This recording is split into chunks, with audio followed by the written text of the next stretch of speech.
Hello, and welcome to the Delaware Blogger podcast. This is your go-to destination for all things podcasting.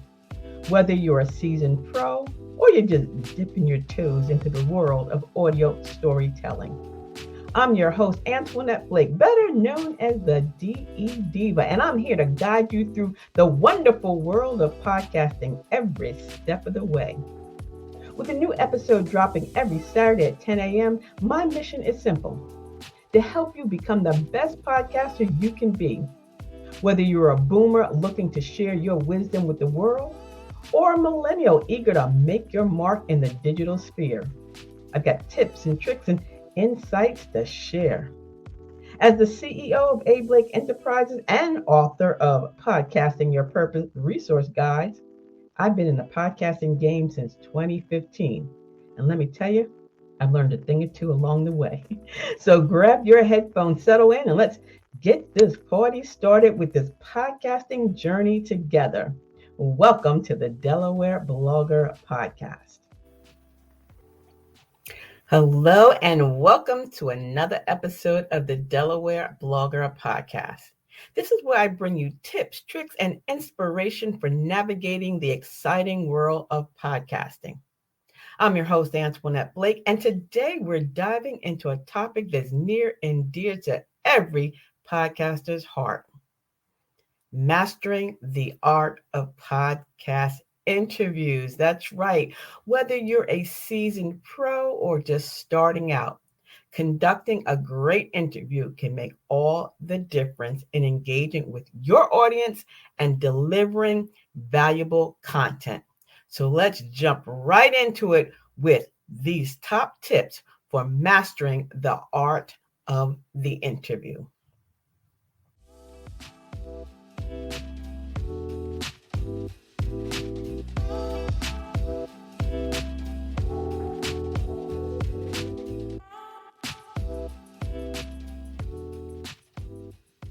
First things first, always do your homework, right? If you have a guest in mind, make sure that you research your guest thoroughly to not only understand their background, their expertise, and their interests, but it's also going to help you to craft better questions. And it shows your guests that you value their time and their expertise. And make sure that your guest fits into your niche or your topic, because like Out and About with Antoinette, I feature guests who are doing positive things. So I'm not going to bring on a guest who is talking about something negative. That's just simply not going to fit into my niche. That is not what my audience is expecting, and it's definitely not going to go well to the listeners. So make sure you do your research first and always. Second, be prepared, but flexible. Yep. Preparation is key, but so is flexibility. If you have a list of questions prepared, that's great, but be flexible so that you can deviate from the script. Or if the conversation takes on an interesting turn, like something comes up while you're talking, feel free to continue in that vein, because sometimes the best moments come from those spontaneous conversations. Now, I use a registration and release form, and I send that, and then from that, I will create a Q&A script that helps with the flow of the show. It keeps me focused and allows my guests to do so as well. And I usually send that Q&A script a day before so that my guest has an opportunity to review it. Number 3, set the tone.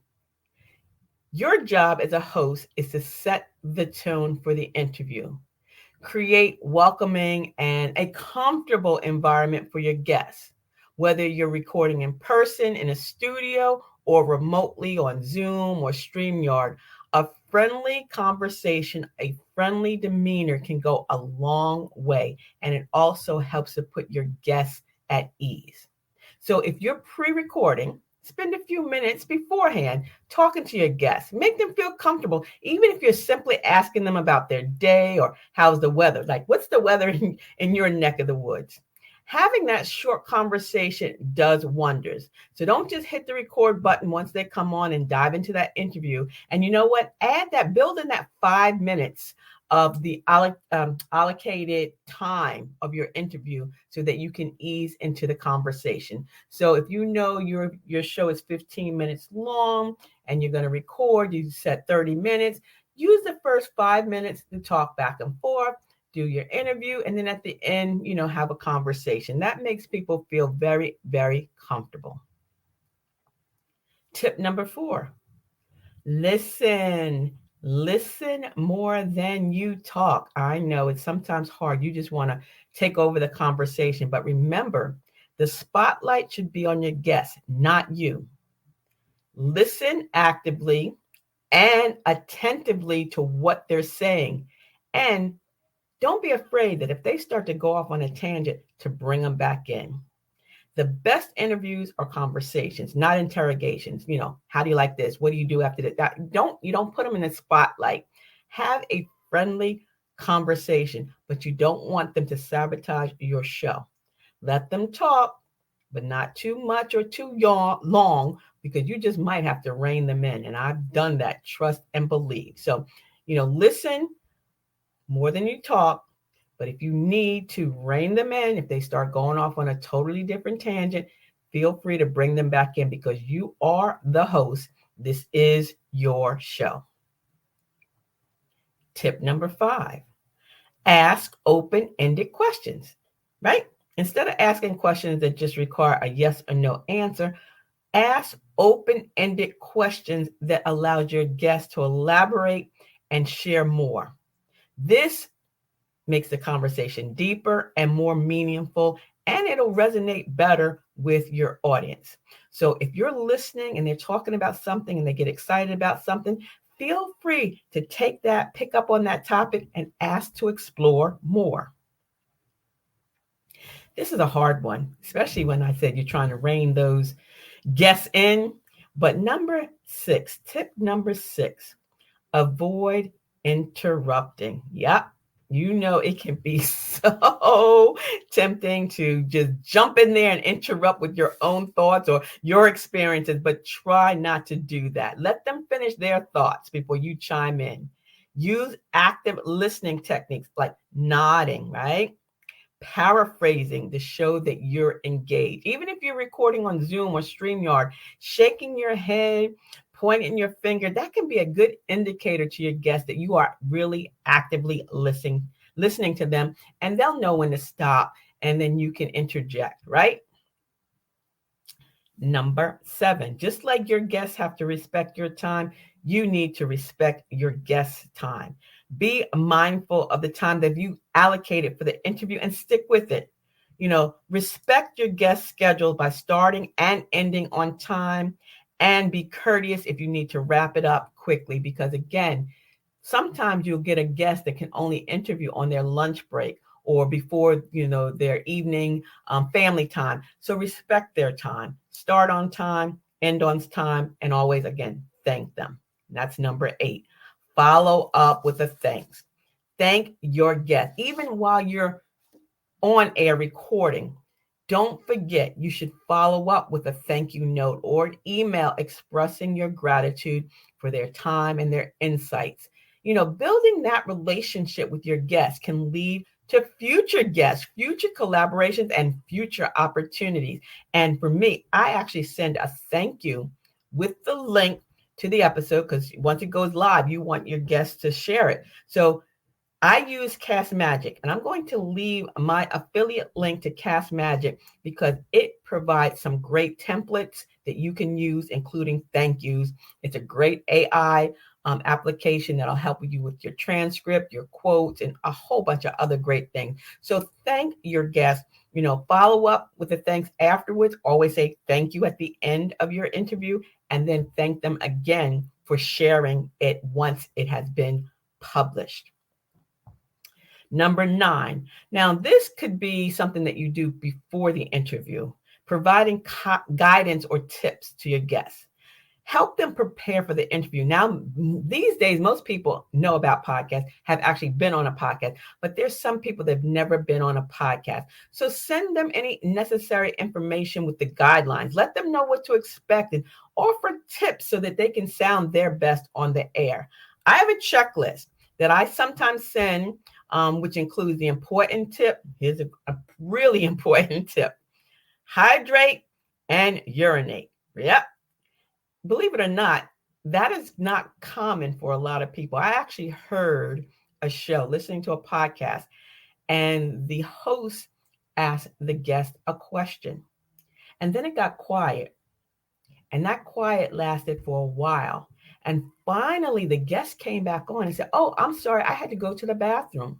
Now, I thought that was ridiculous, but it was a live interview and there was nothing that the host could do. Now, if you have a guest and you're pre-recording, you can cut that out. But if you're live and a guest gets up and goes to the bathroom, or the kids start coming in, knocking on the door, the dogs start barking, that's rude. So send them a checklist. Ask them to be in a quiet room. Ask them, to have the proper locale and to be ready. And again, I have a checklist if you're interested in that. So make sure that you provide them with just a little bit of guidance, especially for those that are newbie. So that's it. I gave you 1, 2, 3, 4, 5, 6, 7, 8, 9 tips, right? I could probably give you another tip, but there are so many others out there. Why don't you tell me what you found to be best that works for you when you're interviewing? So these are my top tips that I found that works well for me. Remember, practice, progress, not practice, perfect. Practice, progress. And don't be discouraged if it takes you time to find your groove. Now, remember, I have the Podcasting Your Purpose Resource Guide, edition number 2. That's available. I'm going to leave the link for you to purchase that book as well in the show notes and in the blog post. And you know what I'm going to do next week? Next week, I'm going to share the impromptu interview that I participated in with one of my coaching clients, Adam Cotter. We were talking about interview and interview skills. And I said, you know what? Let's just do a mock interview. We did it. It came off without a hitch. He did a great job. And I was able to, and he was able to understand some of the pointers that I had coached him through prior to him releasing his new podcast. So again, if you need some more information, check out Podcasting Your Purpose Resource Guide. It's packed with tips and tools and insights that'll help you to take your podcast to the next level, whether you're a newbie, you're thinking about it, or you're a vet. So that's it for today's episode of the Delaware Blogger podcast. Thank you for tuning in. And until the next time, stay smart, stay safe, and stay social, because I will see you in cyberspace. See ya. It's the DE Diva, aka the Delaware Blogger. Well, my friends, that's the end of today's episode. Yep, the Delaware Blogger podcast. And I hope you found the discussion to be helpful and inspiring as you continue on your podcasting journey. Remember, new episodes drop every Saturday at 10 a.m. So mark your calendars and join me again next week for more tips, insights, and some behind-the-scenes stories in the world of podcasting. And don't forget, if you're looking to take your podcasting to the next level, be sure to check out Podcasting Your Purpose Resource Guide.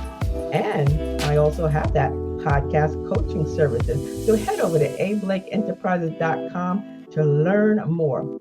And whether you're a newbie or a seasoned vet, I'm here to help you reach your podcasting goals. So send an email to info@ablakeenterprises.com. And until the next time, see ya. It's the DE Diva, aka the Delaware Blogger.